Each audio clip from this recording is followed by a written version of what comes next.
আসসালামু আলাইকুম। আমি মোহাম্মদ নাহিদুজ্জামান, শান্তিনিকেতন পাঠাগারের প্রতিষ্ঠাতা এবং পরিচালক।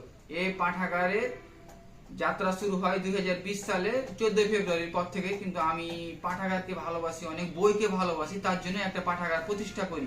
তারপর থেকে অনেক মানুষকে অনেক সহযোগিতা প্রদান করা হয়, এটা আমার খুবই ভালো লাগে। সকলে আমার জন্য দোয়া করবেন এবং কালকে এই পাঠাগারে, আজ রাত 12টার পর এই পাঠাগারে 5 বছর পূর্ণ হবে, তার জন্য সকলে দোয়া করবেন। আর আমার এই কাজে সমর্থন জানিয়ে অনেকে আমার পাশে মানে মানে সাপোর্ট করে এবং অনেকে ভালোবেসে দেখি একটা দুইটা বই পাঠিয়ে দেয়।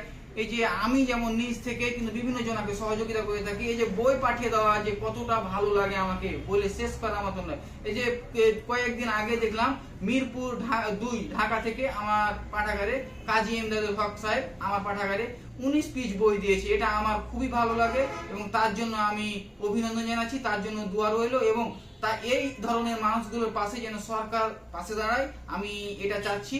আর যে আমি যেমন মানুষের পাশে শুধু শিখগঞ্জ উপজেলা বলে করিনি, এবং শিখগঞ্জ উপজেলা বাইরেও করা আছে, চাঁপাইনবাবগঞ্জ জেলাতেও করা, জেলা নিয়ে করা আছে। যেমন বলি নাচল উপজেলা পিটু ভাই, তাকে আমি, তিনি পাগলা খেপাওয়া এগুলাকে নিয়ে সহযোগিতা করেন এবং ভালোবাসেন তারাকে, এবং পরিষ্কার পরিচ্ছন্ন করে এবং তারাকে গোসল করান। এটা আমার খুবই ভালো লাগে। তিনি যে কাজ করেন তাকে আমি অভিনন্দন জানিয়ে আমার পাঠাগারের পক্ষ থেকে অনেক সহযোগিতা করি এবং খাবার পাগলগুলোকে দেখাশোনাও করতে যাই আমি মাঝে মধ্যে। এটা আমার খুবই ভালো লাগে। তিনি আমার এখানে আবার আসবেন, শনি রবিবার আসবে, এটা আমার খুবই ভালো লাগে। সকলে তার জন্য দোয়া করবেন এবং আমার জন্য দোয়া করবেন এবং কাজী ইমদাদুল স্যার সাহেবের জন্য দোয়া করবেন। তিনি খুবই ভালো মনের মানুষ।